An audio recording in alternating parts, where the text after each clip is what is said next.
होता है वहाँ पे आपको एक और ओवरले को ऐड करना है और उसे इस तरह प्लेस कर देना है। जिसके बाद आपको इस पे की फ्रेम लगाना है और इसे जितना हो सके उतना जूम कर लेना है। फिर थोड़ा सा आगे बढ़ के इससे पहले कि हमारा 3D इफेक्ट रुके हमें एक और की फ्रेम लगाना है और अपने पीएनजी को नॉर्मल साइज में ले आना है, जिससे आपका कुछ ऐसा बन जाएगा। अब इस क्राउड पीएनजी को भी मैं एंड तक स्ट्रेच कर लूंगा। अब ये बन तो काफी सही गया है, लेकिन क्राउड की पीएनजी ने मेरे लोगोस को हाइड कर लिया है। तो मैं वापस जाऊंगा अपने ओवरलेस में और लोगों की साइज को और छोटा करके उनको थोड़ा सा ऊपर कर दूंगा, जिससे वो अच्छे से शो हो।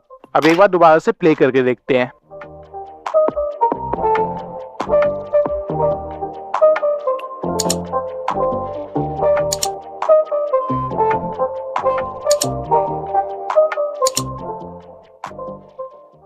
अब इफेक्ट तो काफी अच्छा बन गया है, लेकिन इनकी ट्रांजिशन को स्मूथ करने के लिए मैं हर जगह इजी आउट 3 लगा दूंगा।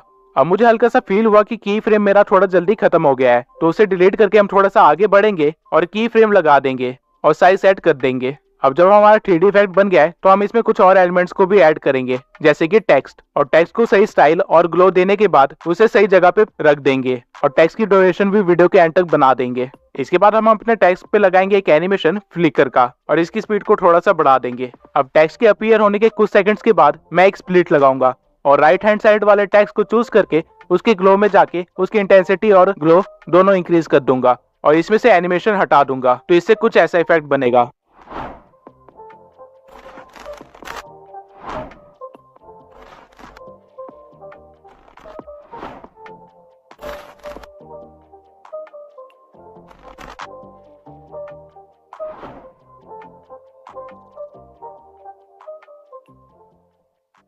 अब इसको थोड़ा और अच्छा करने के लिए आप अपने क्राउड वाले पीएनजी को चूज कर सकते हैं और एडजस्ट में जाके उसकी सैचुरेशन -50 कर सकते हैं। और फिर जब टेक्स्ट का फ्लिकर बंद हो तो वहां पे एक स्प्लिट लगा सकते हैं और सैचुरेशन को दोबारा से बढ़ा सकते हैं, जिससे कुछ ऐसा बन जाएगा।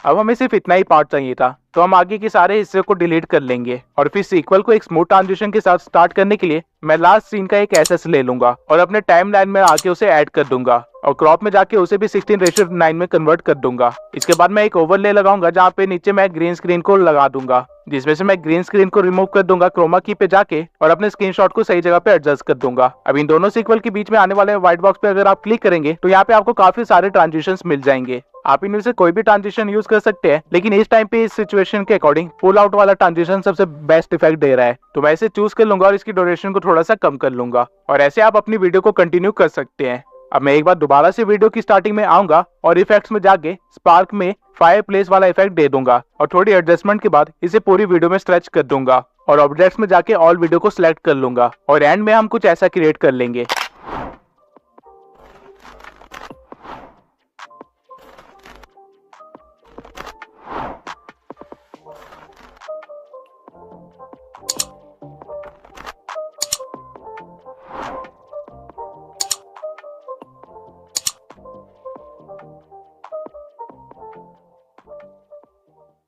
अब आपने एडिटिंग के बेसिक से लेके काफी अमेजिंग इफेक्ट्स बनाने तक का काफी कुछ सीख लिया है, लेकिन ये कैसे पता चलेगा कि कहाँ पे क्या सीन क्रिएट करना है, या फिर कुछ नया और अनोखा कैसे क्रिएट करे, या फिर खुद का एडिटिंग स्टाइल कैसे क्रिएट करे, जैसे कि बड़े क्रिएटर्स ने किया है। तो मैं आपको बताता हूँ कि एक एडिटर की साइकोलॉजी क्या होती है। अगर आप एक न्यू एडिटर है जिससे ज्यादा कुछ एडिटिंग का नहीं आता है, तो बजाय इसके कि आप टाइम पे एडिट कंप्लीट करें, आपको ये देखना चाहिए कि आप क्या क्या नए इफेक्ट्स क्रिएट कर सकते हैं और किस तरह उन इफेक्ट्स को अपनी वीडियो में इस्तेमाल कर सकते हैं। मैंने जिस एडिटिंग के साथ ये चैनल स्टार्ट किया था वो मैंने सिर्फ 7 दिन में ही सीखा था और ये इसलिए पॉसिबल हो पाया था क्योंकि जब मैं अपनी वॉइस ओवर को सुन रहा था तो मैं दिमाग में एक वीडियो क्रिएट कर रहा था जहाँ मैं इमेजिन कर रहा था कि वॉइस ओवर के इस पार्ट पे कुछ इस तरह के सीन आएंगे। अब ऑल्दो मुझे नहीं पता था कि वो सीन्स कैसे क्रिएट करते हैं और ना ही मेरे अंदर एडिटिंग स्किल्स थी, लेकिन स्टिल मैं अपनी इमेजिनेशन पे लिमिटेशन नहीं लगाता था। और होता ये था कि जब मैं एडिटिंग करने बैठता था तो मुझे वो सीन क्रिएट करने ही होते थे, डजंट मैटर मुझे कितना टाइम लगे। कई बार मैंने 2 सेकंड के सीन के लिए 2-2 घंटे भी निकाले हैं। जब मैं एडिटिंग करने बैठता था तो मैं उन सीन्स को कैसे क्रिएट कर सकते हैं और जिस सॉफ्टवेयर पे मैं एडिट कर रहा हूँ उस पे कैसे क्रिएट कर सकते हैं, इसके कई सारे ट्यूटोरियल्स देखता था, जिसकी वजह से मैं वो इफेक्ट्स क्रिएट कर पाता था। और इसी तरह मैंने 7 दिन के अंदर इतनी अच्छी एडिटिंग सीख ली थी। और इवन 7 दिन के बाद जब मैंने अपनी पहली वीडियो अपलोड करी और उसके बाद जब मैंने 3 वीडियो एडिट कर ली थी और मेरी एडिटिंग स्टाइल में जितना फर्क आया वो आप खुद जाके देख सकते हैं। सेम चीज मैं आज तक फॉलो करता हूँ और इसलिए मेरी एडिटिंग इतनी इंप्रूव होती जा रही है टाइम के साथ। और अगर आप भी एक अच्छे एडिटर बनना चाहते हैं तो मैं अभी आपको प्रेफर करूंगा कि आप इसी चीज को फॉलो करें। आपका मेन फोकस हमेशा इफेक्ट क्रिएट करने में होना चाहिए, टाइम डजंट मैटर, क्योंकि एक बार आपने इफेक्ट क्रिएट कर लिया तो उसको आप कई बार अलग अलग वे में इस्तेमाल कर सकते हैं। ये सारी चीजें टोटली आपकी इमेजिनेशन पे है। लेकिन अब आप कहेंगे कि हम तो इमेजिन भी नहीं कर पाते किस टाइम पे क्या सीन लाए, तो इसके लिए मैं आपको एक ही चीज सजेस्ट करूंगा कि आप थोड़ा और कंटेंट कंज्यूम करना स्टार्ट करें। आप अपनी निश में काफी सारे चैनल्स को देखें और साथ में अलग निश के चैनल्स को भी देखें कि वो किस तरह एडिट करते हैं। जब आप अच्छा खासा कंटेंट कंज्यूम करेंगे तो आपका दिमाग अपने आप काम करना स्टार्ट कर देगा कि इस टाइम पे मेरे को कुछ ऐसा सीन चाहिए होगा, और फिर आपको बस उसको क्रिएट करना होगा। और अगर आप कोई चीज इमेजिन कर सकते हैं तो उसे क्रिएट भी कर सकते हैं। अपनी इमेजिनेशन पे गलती से भी लिमिटेशन मत लगाना, ये सोच के कि मुझे नहीं आता क्रिएट करना या फिर मेरे पास तो ये सॉफ्टवेयर ही नहीं है। आपको बस इतना देखना है कि आप वो चीज सोच सकते हैं या नहीं,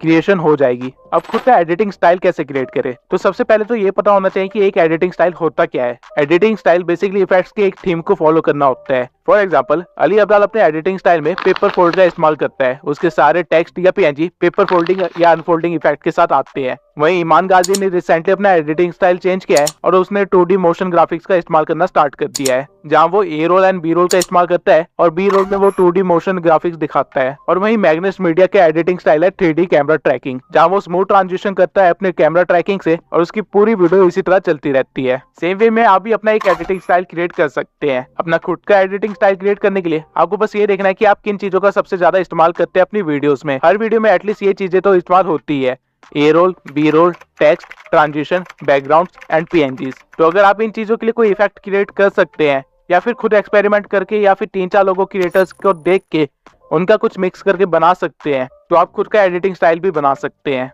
अब ये एक काफी लंबा प्रोसीजर है और मुझे भी 15 से ज्यादा वीडियोस लगी अपने एडिटिंग स्टाइल को चेंज करने में, और अभी भी मैं अपने एडिटिंग स्टाइल को क्रिएट करने में लगा हुआ हूँ। तो इसमें आपको जल्दबाजी करने की कोई जरूरत नहीं है, क्योंकि एडिटिंग एक लर्निंग प्रोसेस है। आप कभी भी एडिटिंग को ये नहीं कह सकते कि मैंने पूरी एडिटिंग सीख ली है, क्योंकि जब भी आपको लगेगा आपको सब कुछ आता है, आपको और कई सारे इफेक्ट्स, ट्रांजिशन और सॉफ्टवेयर वगैरह मिल जाएंगे जो कि आपको इस्तेमाल करने नहीं आते होंगे। अब आई होप ये वीडियो देखने के बाद आप एक नूब एडिटर से प्रो एडिटर तो बन ही गए होंगे। और मैंने ट्राई किया है कि मैं जितना ज्यादा हो सके उतनी सारी चीजें कवर कर सकूं, लेकिन एक वीडियो में हर चीज कवर नहीं की जा सकती है। और अगर आपको लग रहा है मैंने अपने एडिटिंग स्टाइल को ज्यादा डिकोड नहीं किया है, तो आप थ्राइव ट्यूबर के चैनल को देख सकते हैं। उन्होंने मेरे एडिटिंग स्टाइल पे काफी सारी वीडियोस बनाई है और वो काफी यूजफुल भी है। तो अब आ जाते हैं वीडियो के सबसे अवेटेड पार्ट के लिए, जो कि है गिव अवे। तो पिछले गिव अवे का विनर जिसने हमारे से एक बोया माइक जीता है वो है सिंपल ग्रो 1। तो मैं सिंपल ग्रो 1 से रिक्वेस्ट करूंगा कि वो मुझे इंस्टा पे अपना एड्रेस भेज दे ताकि मैं उनको माइक डिलीवर कर सकूं। और इस वीडियो के गिव अवे में मैं आपको देने वाला हूं ब्लूटूथ ईयरबड्स। गिव अवे में पार्टिसिपेट करने के लिए आपको बस चैनल को सब्सक्राइब करना है और एक अच्छा सा कमेंट लिख के छोड़ देना है। विनर अगली वीडियो में अनाउंस होगा। आई होप ये वीडियो आपके लिए काफी यूजफुल रही होगी, और अगर एक्चुअल में ये आपके लिए यूजफुल थी तो मैं आपके रिव्यूज जरूर जानना चाहूंगा। मिलते हैं अगली वीडियो में।